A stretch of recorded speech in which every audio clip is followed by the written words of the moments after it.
It's a fact you're not here. You ain't even real, but you still bring me fear. You make my bones so tired that my soul stands up. But now I'm starting to need to bleed to fill this cup. It's like I'm starting to need to bleed to fill this cup. Oh, when Hi, everybody, and welcome back to The Working Wing, the podcast where every week we watch some episodes of The West Wing and break them down from our own unique working leftist perspective. My name is Tim Schultz, and joining me, as always, my dear friend, longtime debate partner, and a man who, if Shakespeare were to write a history about him, it would be at least 4 parts. Killian Collins. I'm sad it wouldn't be 5. I mean, honestly, Hamlet didn't get to live that long, and they made he got 5 fucking acts. I mean, the 5 parts, 5 different installments. So Henry part 1. Killian, you'd have Killian the Great part 1, 2, 3. Right. Wow. Oh, wow. Okay. For her historical. Yeah, he really was put himself up in that. But yeah, Tim, thank you. It's good to be here. And as always, we're going to review 2 episodes of The West Wing, but this time in season 3. First one is named Enemies Foreign and Domestic. Yes, indeed. We start off with some peon in the White House looking over all these scary Middle Eastern names until she needs the printer to print something off and give to CJ. To which she goes up to the staff and they're all arguing about accepting former Warsaw Pact countries into NATO. To which CJ asks, NATO jokes, fake Putin jokes.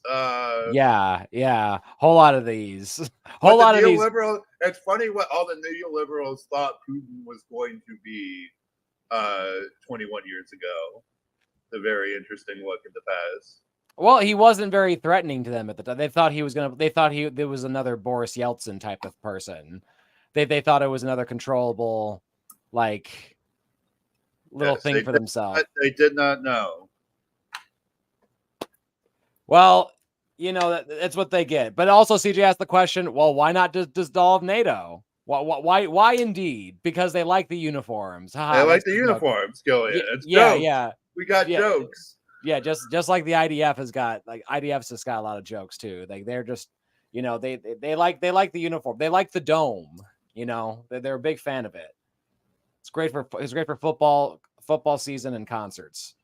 Then the worried peon gives the report to CJ that is about basically Saudi Arabia trapping a bunch of burning girls inside of a building, kind of like what happened in Eastern Ukraine that couple of times that also our media doesn't talk about either. But yes, that is the big offensive story that gets. They're apparently locked in there for the dress code too. That's the big story that gets CJ upset, that gets her on edge because she can't say anything because she hasn't consulted the president, and she has to go to a press briefing immediately right away without a plan of what she represents for the president, which is kind of crazy. Her plan is to get this off her chest, and I don't necessarily disagree with what she ends up saying, but it is the kind of thing that she would be fired for. Yeah. It's not her job as the press secretary to do anything, but it's there's a lot of these decisions, which we'll get to one later on, which I know is another. Oh, I mean, Sam also would be fired in this run of episodes too, which we will talk about. Yeah.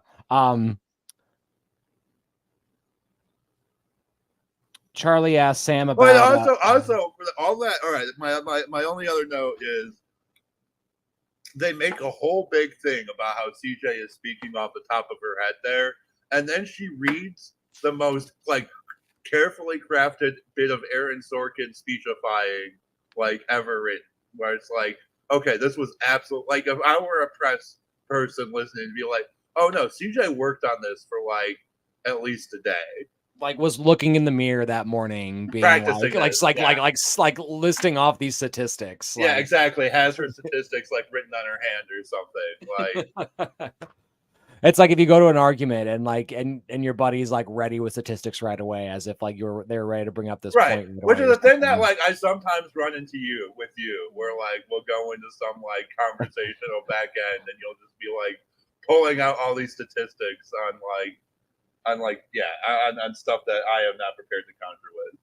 Yeah, I mean, well, That's hey, CJ speaking to the press. yeah, I mean, well, yeah, I mean that's what Lenin did. That's what Lenin and Trotsky did in their books too. They had a whole lot of statistics in them. Marx had a lot of statistics in his books too. Yes. It's the thing these fucking nerds like to do. Sam is yeah, but Charlie has like this Charlie asked Sam about some guy named Farley. I did not get this side storyline. I thought this was kind of like it was it's the Charlie Mystery Hour. Yeah, like the little sweet story that like involves a little boy and a letter to the president, like yeah. a real Mr. Smith Goes to Washington moment leads up to, but they spend all this time kind of like carefully, like, I mean, it's kind of like peppered throughout this episode here and there. Yeah, it's just to get Charlie some screen time. Sam meets with the Russians to discuss the Helsinki summit, and they're basically going over presentation logistics. Diplomatic. Yes, he's going to stand on this side, and I would like his speech to, not be interrupted this way because he speaks like this.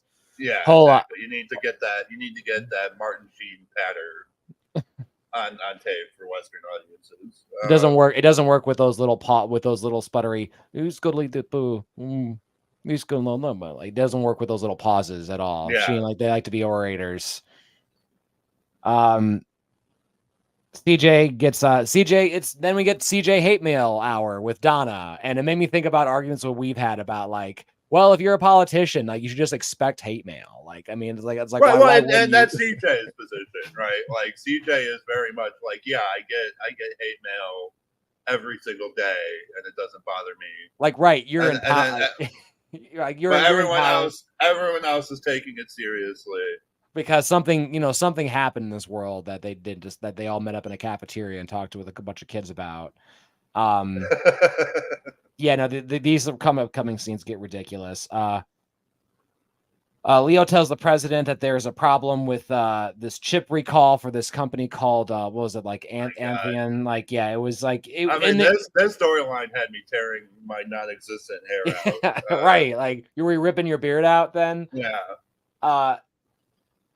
Yeah, it was kind of dumb. This guy does not exist. This guy does not. We'll get more into it later, but like, there are shows on television that feature dragons prominently that have more basis in reality than this storyline. Yeah, essentially what they're trying to build up is like whether or not, like, the government's supposed to bail out an industry that it relies on.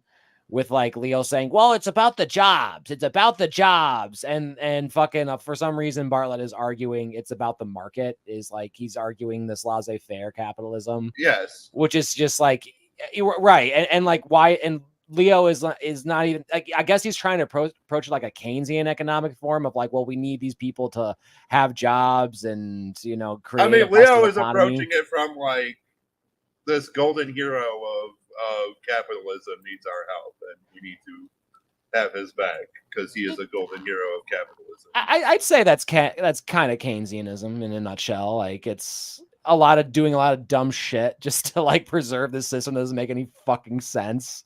That like when you look at it, you're like, why do we have like 5 guys digging a ditch when you could have one dude in a bulldozer? And you're like, well, we got to pay the motherfuckers, so we're just gonna have to do it this like barbarians because capitalism. And then people start asking questions. What do we get to next?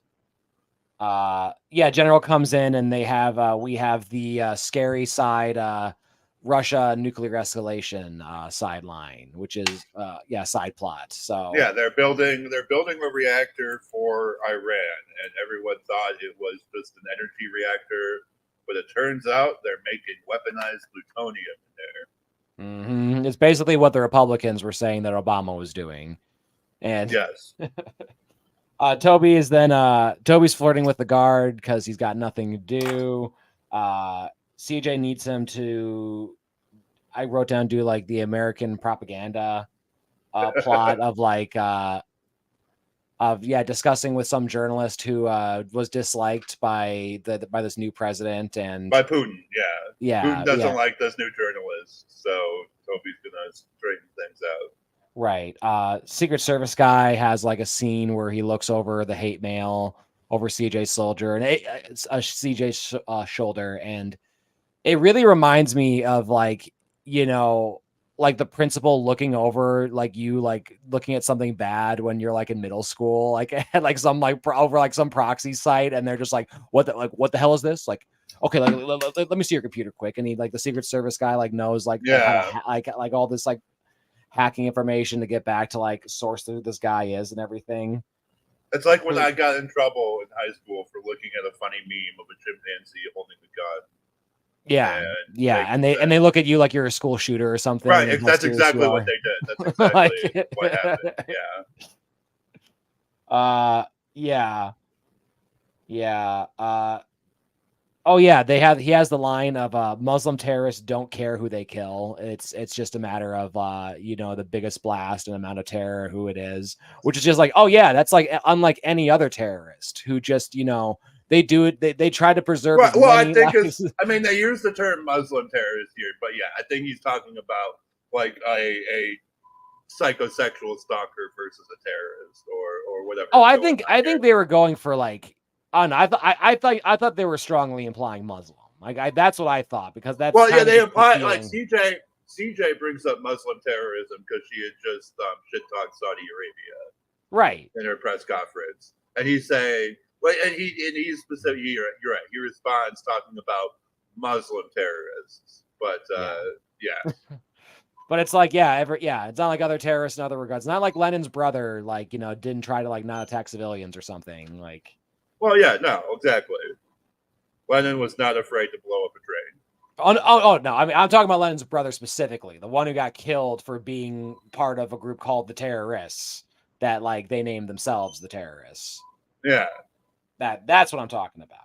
But Russians, Sam's negotiating with the Russians, and they want Bartlett to wear an overcoat because it is freezing in Finland. You don't get to out machismo Putin, all right? That's a big part of his entire shtick. So you have to wear a frumpy coat when you're standing next to him.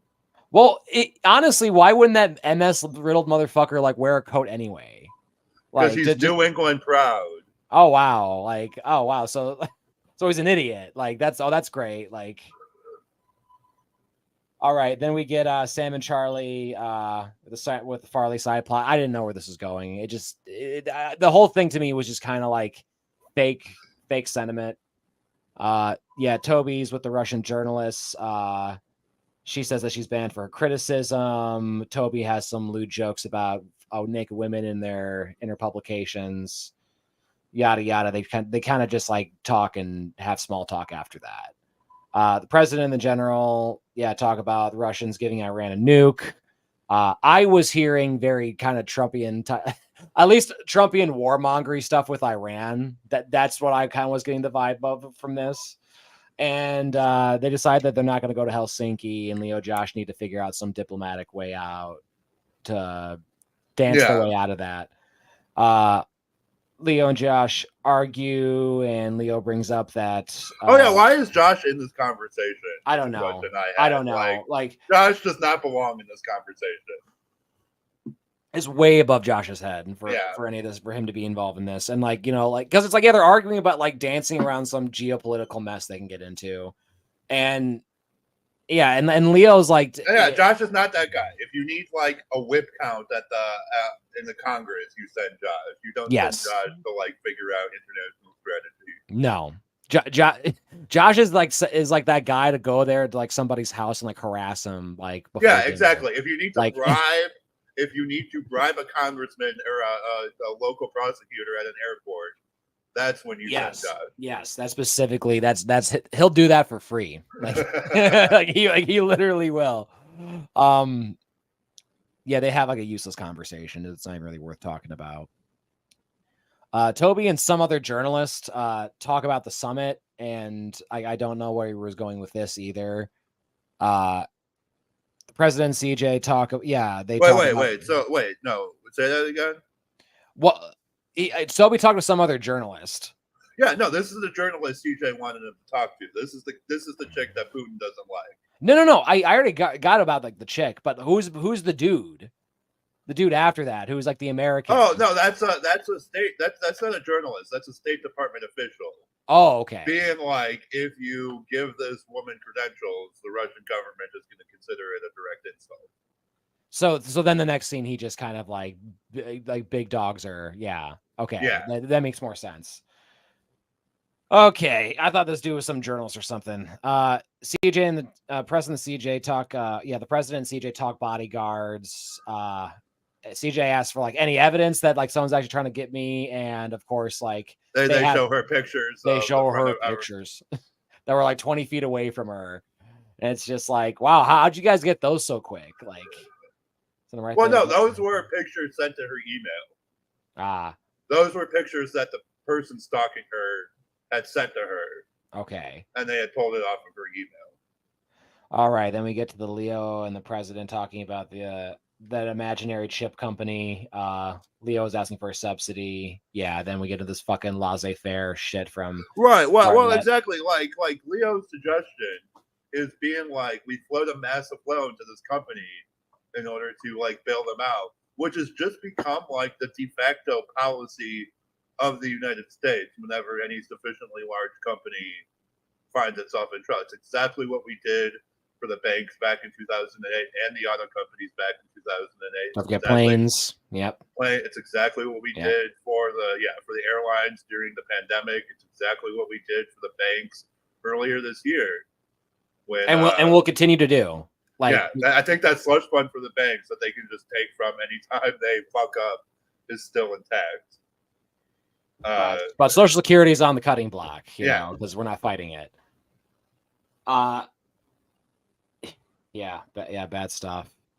But then they justify that that this imaginary company was also a campaign contributor.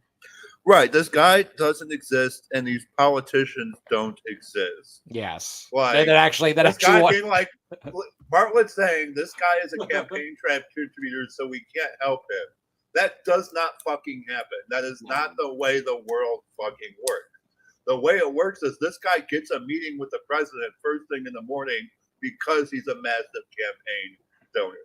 Wow, in the land of make-believe. Right, we are firmly in the land of make-believe. And it gets, if anything, it gets even more ridiculous when we actually meet the guy later. Yes. Oh, I can't wait for that. Yeah.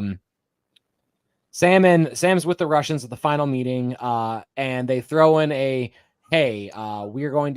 we have some language to suggest here, and it's about it's some language that's specifically going about as we enter the 21st century as friends, not as adversaries, yada yada yada, nuclear proliferation.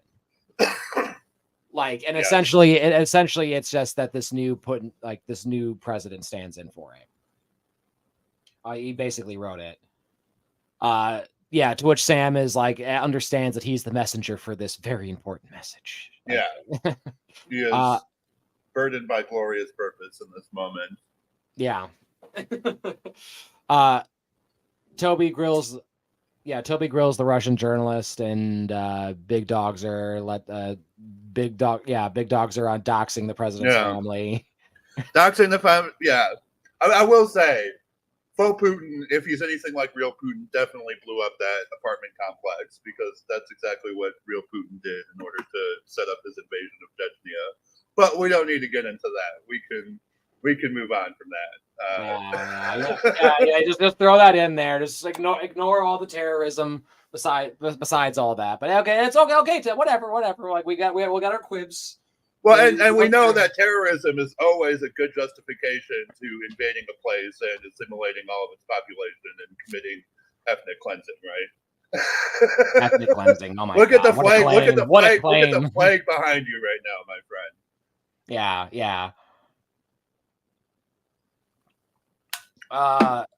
Leo pitches his Out straight. Oh, yeah, right. Oh, yeah, no, no, yeah. He pitches a strategy against with Iran and Russia. Yeah. Their strategy to get out of Helsinki. Then Sam comes in with the statement given to him, and they decide to, and the whole room doesn't know what to do, and they all decide to go back to Helsinki, and Leo and then for the president and Leo meet with the that fake chip guy who's like this little weaselly little nerd. It's just And he's like, Mr. President, I told you myself. Well, yeah, like Leo mentioned earlier, this guy did not need, no one had found this defect, and this guy volunteered it to the world. And he's going to jail for that. He could, like the SEC is going to have his ass in front of a court for that. He is going to be sued by the SEC. He is going to be sued by his shareholders because the way this guy operates is like basically fucking illegal to be this like noble and good in our like capitalistic hellscape. This guy is not allowed to like deliberately like set his company up for like financial, like his shareholders up for like financial hardship to save his workers. That's not fucking allowed in our system. No. Even if anyone did want to, which no one fucking does, because that's not the way the world works. Well, that's not the way that this financial system works. Like, no, if you're a publicly owned company with shareholders, guess what? Like the law states that they have to be the top concern of your entire enterprise. Mm-hmm. At all costs, besides at all costs, including human life.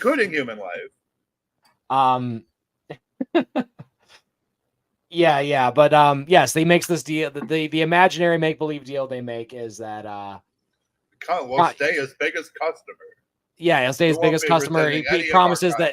Yeah, the president promises that Congress is going to fund him. We don't care. We don't care if the chips in our smart bombs deflate because we don't mind killing civilians anyway. So yeah, who cares how smart these things are? And then tells this guy to pull all his funding. Okay, pull all of it. You're not allowed. You are not allowed to give. Not allowed to donate money to my campaign. Your super PAC definitely is, but you are not allowed. You need some company layers. Your wife may donate. Yes. Your friends may donate. Yeah. Yes, you are not allowed. Any patsy at all. Okay, and then we end with Charlie meeting the conclusion of the letter of the Farley letter, who is like this little kid who wrote a letter to FDR, and apparently... he lived in an apartment building. It got lost. The mail got lost at the apartment building. The apartment building was recently torn down. Someone found the letter and sent it on to the White House, where Charlie received it because Bartlett used the same private mail code as FDR. Yeah, and then it ends with like a bunch of picture taking of like the little boy as an old man finally got his picture with the president. So, Americans, have faith. Have faith. You won't get you according to Tim, you won't get your Social Security, but no. And then what the episode really ends with Jeffro Gibbs, Agent Gibbs from NCIS is here to protect CJ. I never learned this guy's name because I just call him Jeffro Gibbs in my head and in all my notes. So yeah, whatever his name is. Yeah, he looked a hell of a lot like he looked a lot like the fucking what's his name from Succession, like the fascisty guy from Succession, like the little oh, that guy? Yeah. Yeah, he looked a lot like him, but just like, more built up and muscly. But like it was just like I know it was kind of strange to see him in this setting because this setting was like, yeah, he's your bodyguard, but it's like this weird kind of like flirty, protective nature that he has with her. Yeah, no, it's the same quiet sensuality that would go on to seduce like housewives all over the country once he got on to NCIS. Yeah, that's pretty much that type of energy he's getting. My keyboard is busted, so I can't Google. I'll Google it up.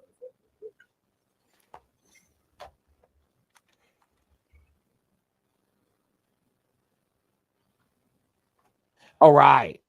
It doesn't matter. Mark Harmon. Mark Harmon. Okay.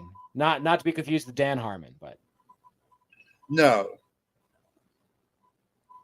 anyway, this pretty much just does lead into to the next episode because the next episode heavily involves the bodyguard. Yeah. We go into episode 20, the Black Veer Wang. Motorcade returns to the White House from Helsinki, and Sam gets his homework for the week. And he hopes that the mail that he gets from he hopes that the mail that he got back was porn. And I was wondering, Sam, what were you doing in Helsinki? Apparently they have all these moose jokes, and they bring back and they ate a bunch of moose while they were here. CJ is mad at her bodyguard. He can't take her shit anymore. She's driving home alone.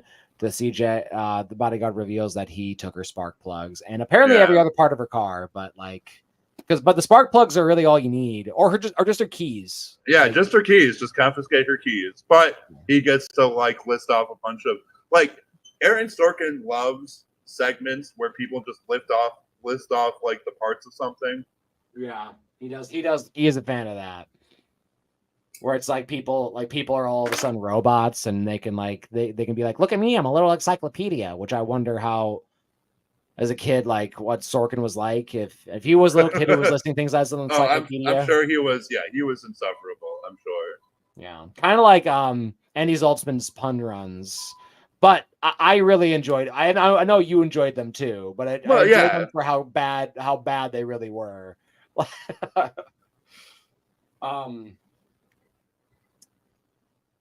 Donna apparently Donna had a little lover missing of Josh. He's got moose for her. The staff look at opposition footage that Sam apparently got, and Bruno is apparently says it is a very apparently amazing. It's not a good ad. All right, can we just be clear? It's not that good an attack ad. It's really fucking standard stuff. Yeah. For a political attack ad, and I don't know why all the Bartlett people are so scared of it. Maybe it was because they couldn't really dispute it of because all it really does is just say he's not taking a pledge. It's kind of just putting laying down a gauntlet on the table of hey, sign in paper that you're a liar. Sign in paper that you're a liar and you promise to won't be a liar anymore. And but it's all very bog standard politics stuff, and I just feel they make it seem this is the thing that could kill our campaign if this video gets out. It's I don't want to see this on the news. That's for sure. Where it's they're probably making 7 other ads exactly like that. It's right. The type of thing. There's 1,000 of these ads being made every election cycle. We see a shit ton of them. We're in a battleground state. We get bombarded with this shit every 4 years. Yeah. Well, I mean, honestly, every 2. Every 2 years. Yeah. It really is like that. But yeah, apparently Bruno is really threatened by it. Apparently, Bruno reminds Sam that's well, the only reason someone would have ever given this is they can help us, is they want to help us or they want to hurt us. And it's wow, that's. I'm aren't you a political strategist? Well, I mean, his whole point is we're not going to do fucking anything with it, right? Which is the correct response. Yes, that is the correct response. Sam just fucking ignores it. Yeah, he does. Toby is with a bunch of boring douches, which I then realized, oh yeah, they're all the news directors. We're talking with Fox News, CNN, NBC, news directors apparently. And how about not CNN, but Fox, CBS, NBC? Yeah.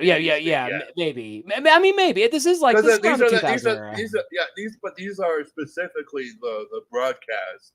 Television channels, because Toby makes a big point later of, we gave you the airwaves for free, and then you guys just have to do some public service stuff every once in a while. Access journalism, everybody. Well, I mean, Also, like, I mean, we don't have like official state media in this country because we gave the airwaves to private corporations Yep. at the dawn of the industry.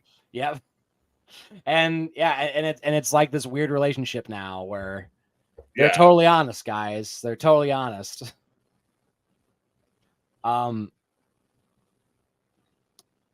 Yeah, but apparently they're all threatening to cut that coverage. That it's like we're just going to show the acceptance speeches and the balloons, and that's all we're getting. We'll focus on other things to get ratings. 2 hours of coverage on both conventions for the entire week, and Toby is just fucking scandalized by that.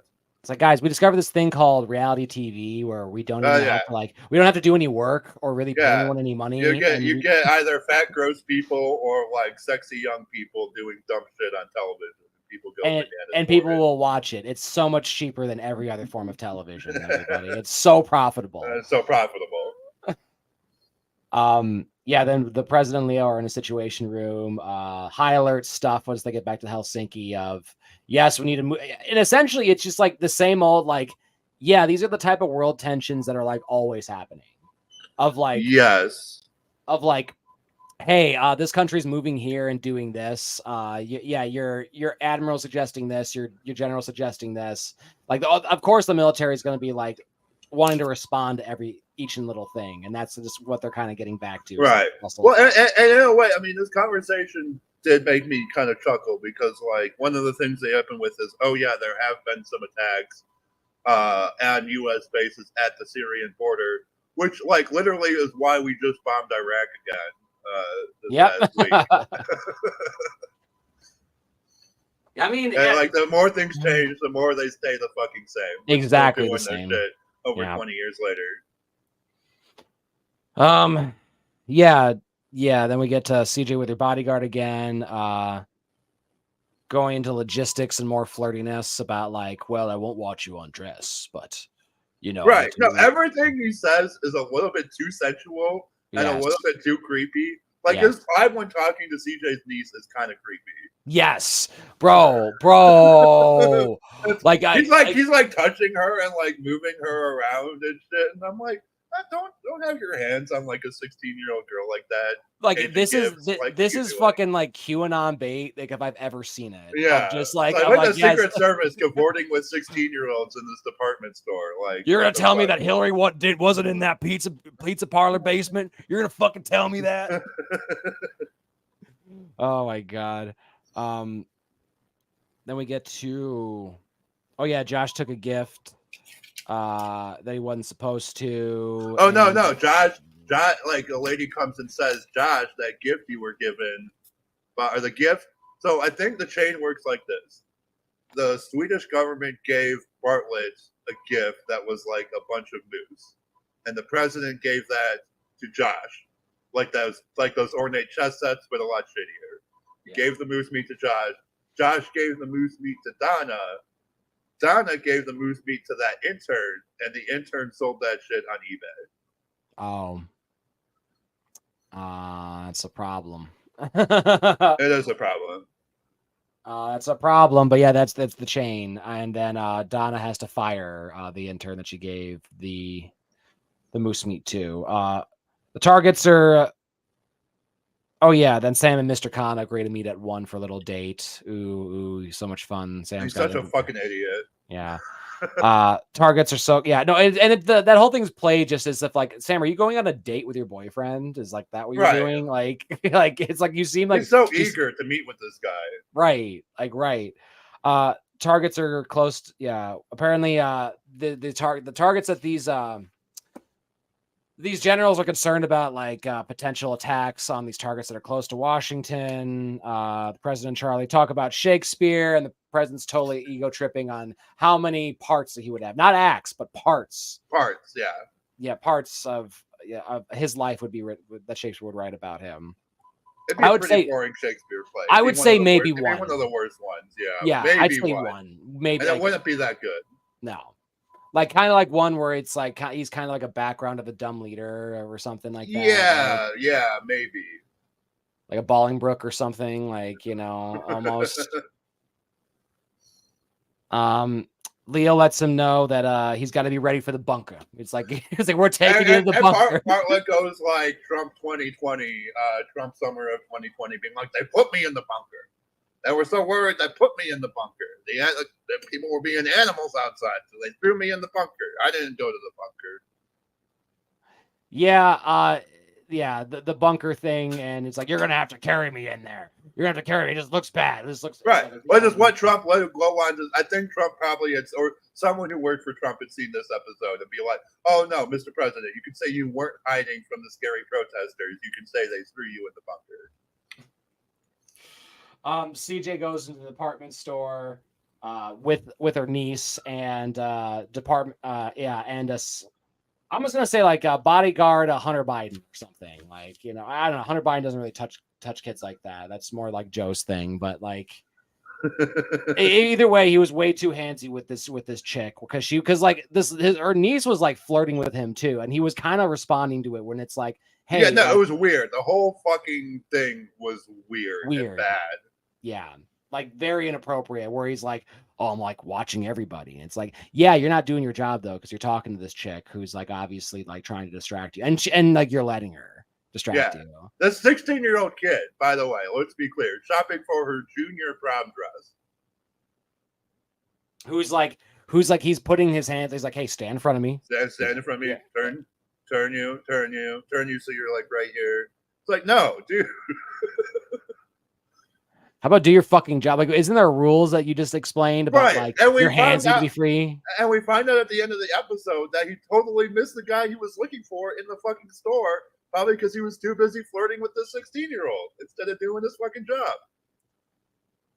I love how your camera, the way your head is moving is just like occasionally exposing your cat behind you. Yeah, there he is. Yeah, come on, let me see if I can get him. There, come on, George. Yeah, there he is. It's like in I've been playing the new Spider-Man, and there'll be sequences where you're hunting like the lizard or Spawn, and your cat is like the lizard, just popping in out of the shadows. Yeah, he'll do that. Then she asks him dumb questions for the audience, and he does this weird flirty thing with her. But, and he reveals, she fishes out of him that he has fired his weapon in the line of duty as a Secret Service agent. And it's like, when could that be? Rosalind. Yeah, the Rosalind incident. You were at Rosalind. Oh God, I forget they call it that. Bruno and Leo, then talk about the Iowa ad, freaking out about this fucking basic ass ad that should be like, they should just be kind of prepared for. I know it's kind of like this, like their lawyer too, where he was just like, their lawyer was just like saying like, hey, like literally tell them everything. Be an open book. Don't like, actually talk with them without me in the room. How about do that? Like, how about I'll stay home and just drink coffee. And you just go tell, these fucks everything. I actually have a written statement. I'm not going to read it. I don't really care. Honestly. I'm here for some of Bruno's political patronage, because that's the other thing Bruno is talking about. Yeah. It's like, these guys, I need to get them on board, but they want jobs in the administration. And Andrew Jackson said that was okay, so let's fucking go. Use the cards dealt. Sam spills his beans. Bruno also is like trying to seduce Margaret. They like gave her a necklace with her name on it, which is like really fucking weird. Yeah, it seemed like a bit much for. I thought he did it to like to show her that like I remember your name. Right. I mean, I get maybe he's like makes a lot of money doing his political consulting, but I don't know. It seems like if a guy like that dropping that kind of money, it seems like he's going to want something out of the whole thing, Maybe the goatee like kind of gives you the impression of that. Maybe like it's, but honestly, like in terms of like what I see him doing, it's like, he's one of the more, he's kind of like CJ in terms of like innocence of like, I'm not seeing you do anything directly fucked up. Like, I'm not gonna put it past you. He's definitely more innocent than Josh or Sam. Like, I mean, he is out here literally handing out political patronage, it is the 1870s again. Oh yeah, he totally. This is the type of shit that got James Garfield killed.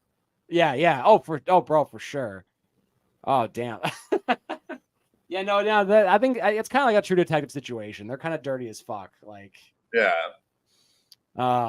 All right. But then Sam, speaking of dirty as fuck, Sam then goes to his boyfriend's lunch and gives him the tape on that he got and goes. Yes. All right. You need some backstory here. So one of the episodes we skipped, I forget which one. There was an entire subplot where President Bartlett is giving a television interview, and he's doing like a series of these. You see him do like it's all of these like morning shows with local stations across the country, and on one of them, it's like, all right, the segment wraps up, and the hosts are talking to Bartlett, and they're asking him questions about Richie, the Republican nominee, and they're asking him about his new book. Have you read his book? And Bartlett says, I'll read his book when he does. And they say, oh, are you trying to say something about Governor Richie? And he said, I think we're dealing with I forget what the phrase was. It was like a 22 caliber mind and a 44 caliber world or something. Something like that. He's dumb and small minded. Yeah.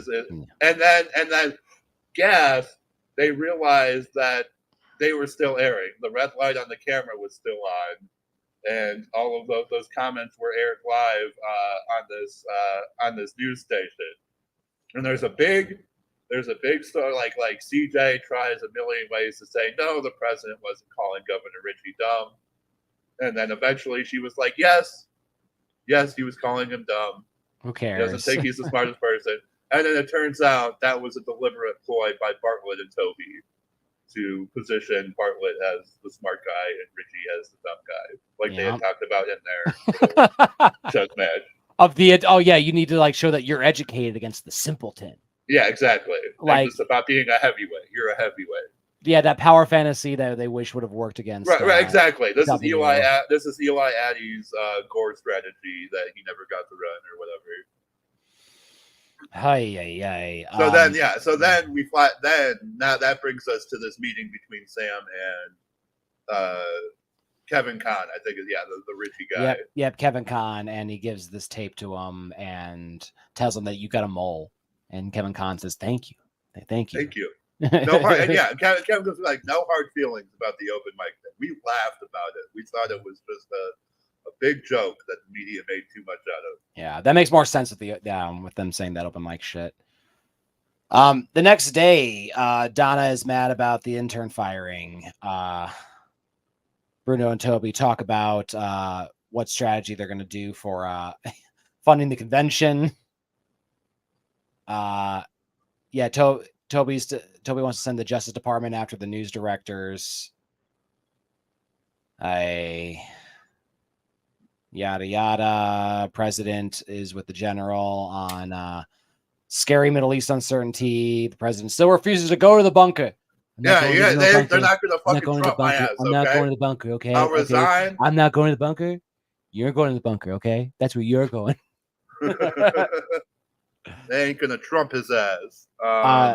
Donna tells the intern that they're transferring him like the Catholic Church does to all their problematic priests. Well, that intern is now a lobbyist making like 7 figures a year, so we shouldn't feel too bad. And she had to pay, and she had to pay for the moose that he sold on eBay.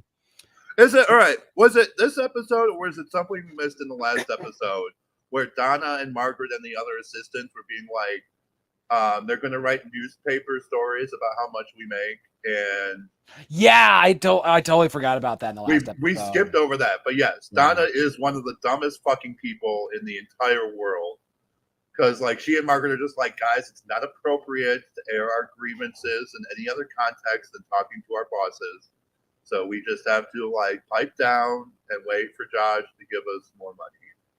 Yeah, thanks, company man. Thanks. Yeah, exactly. You guys are class traitors and nitwits. And Donna, you should have laughed for that 7-figure fucking media job that you No, were Donna, offered. you're a schmuck, so you keep that job. You keep that fucking job Yeah. because that's what you are. You're a fucking schmuck, and You're you should be ashamed. ashamed. You're ashamed to Wisconsinites. Right, for right. sure. You're ashamed of me. I bet you have a fucking bust of fucking Joseph McCarthy in your Yeah. fucking dorm room still. Get the fuck out of here. Yeah, I bet you'll try to work for the Schindler for the Ron Birch Society or for the John Birch Society. Yes. After that, proud Grand Chute headquarters location there too. By the way, CJ then tells Bruno that that Sam ratted to which, like, Bruno has his look on his face like, I'm gonna kill him, which I was thinking, like, please do just like wring Sam's little neck out. But Toby gets back to playing hardball the news directors again. We get to see Toby playing. He's got the law on his side. He's got a big old book of laws in front of him. The same law that they smack you around in the interrogation room with. That it's collusion. So you don't get bruises. They just bruise your ego real bad. Bruno then also goes in to bring the beat down onto Sam. But he does it by turning the volume up on the TV, showing him like how he shows like 3 different news channels that are all covering the story of the leak of the ad and playing the ad at the same time, because Sam just handed the Republican Party millions of dollars in free media for their attack ad. Because if they would have just had the tape, they would have just kept it in their drawer, then all the Republicans would have had to just like air it. Yeah, and pay for it themselves. Pay for it. But no, now news organizations all over the country are airing it for them for free. Thanks a lot, Sam. To which he just locked himself in his office, and I would have, at that point they would have hopefully drafting his resignation. Yeah, but that I would feel ashamed enough to do that if I had made a mistake like that. I mean, you would be fired, right? Yeah, right. Ron DeSantis fired his entire campaign staff a few months ago. And they didn't fuck up nearly as bad as this. No.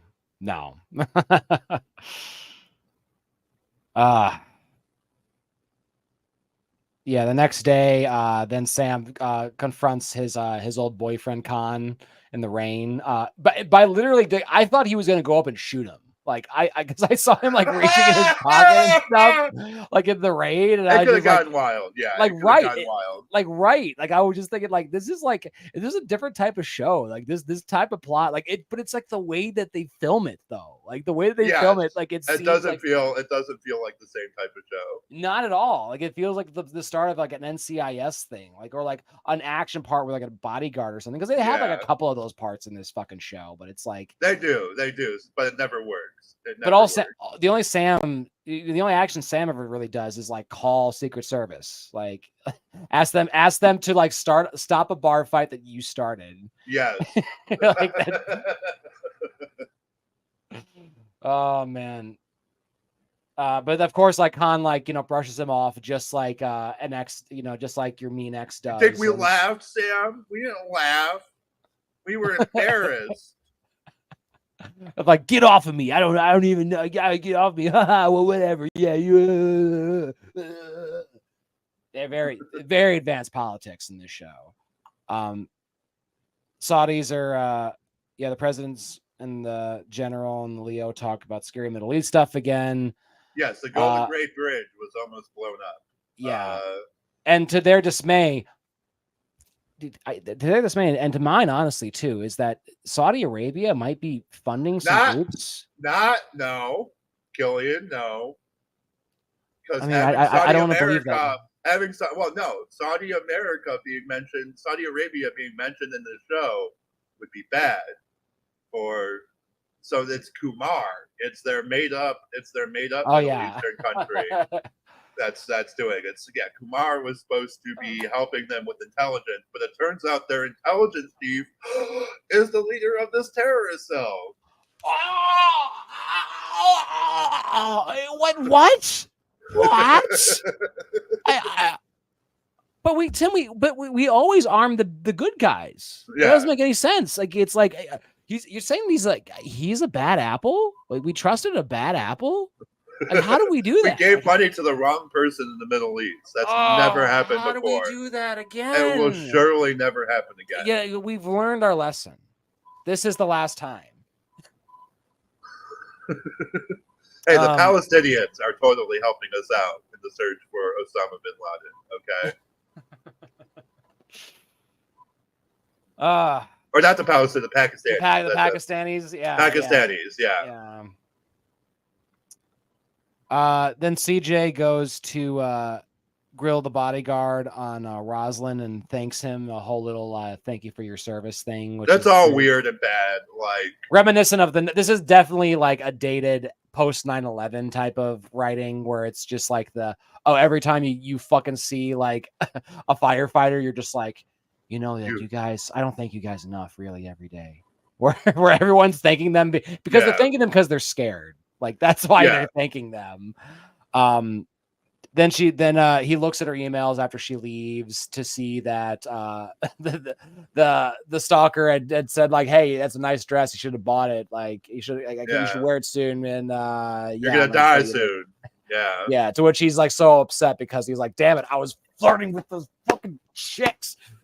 Like why? Like it's like, yeah, like why are you doing that? Why? Why indeed, Jeffrey Gibbs. Go work for the Navy or something.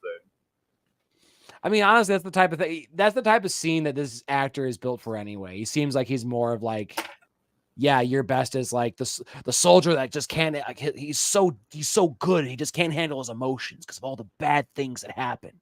Yeah, that's why he kills. It's because all the bad guys out there. But our moms loved him.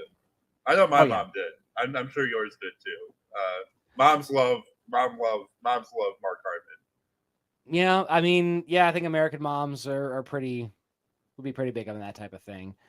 But I don't know. I mean, I'm sure we're gonna be hearing more from this bodyguard. This plot line between them is not over, I don't think. Mm-hmm. At least not for this season.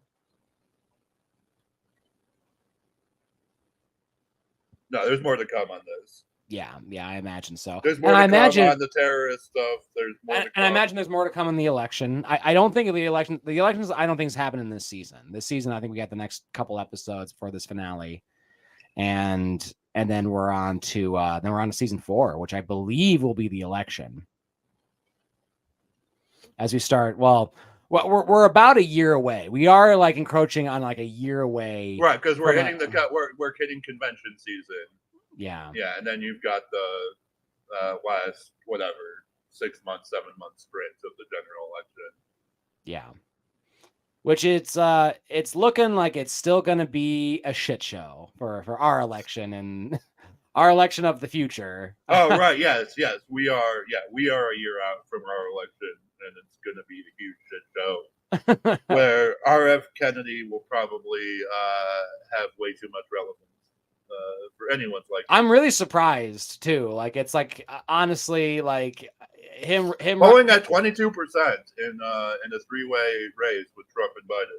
That's crazy, bro. It is crazy. That is insane. Well, I mean, here's the thing: is like it's more charismatic. He hasn't accomplished anything at all whatsoever in his entire career. He's just a dude with a famous name. It's absolutely baffling. I mean, it is like he did do more environmental work than Biden or Trump. So I mean, like there is that, but I also think I think people are more trying to go for him because they're desperate for any alternative. Yeah, I think that's more so what's going on. Cornel West is like not shit either. Like it's like honestly, man, in terms of policy, I'm still about Afro Man. Like, okay, no, me too. Me too. Afro Man is like the only like guy who's like entire policy platform I can ride with. Yes, sure. 200%, dude, 200%. Like, it's like I wish his campaign manager would be less of a cool guy and more of a campaign manager. Yeah, do something, anything. Right, dude. Hire us, bro. Yeah, like, we'll at least be tweeting about you. Bro, absolutely, dude. I'll make a Twitter and have like no followers and like tweet about you, bro. Like no problem, bro. Yeah. Anything to help that Afro Man, like help him get his door repaired, dude. I'm down for that. Yeah, I'm down for that. Like, take marijuana off Schedule 1. That's it. It's police reform and marijuana legalization. Those are the 2 planks in the Afroman platform. Oh no, I mean no. The right after that is ending foreign funding. And I'm like, I am so for that, but it's like I know we could get into that about that, but we're at the end of the episode. But it's like either way, I think I'll have trouble with that one. But the first 2 we can definitely, well, at least the first one you can definitely do. Yeah. All right, dude. But I guess we'll talk about that next time a little bit. Yeah, next week I think we have the last 2 episodes of this season. We killed Yamamoto and Posse Comitatus. Posse Comitatus. All right. Well, until next time, folks, keep working.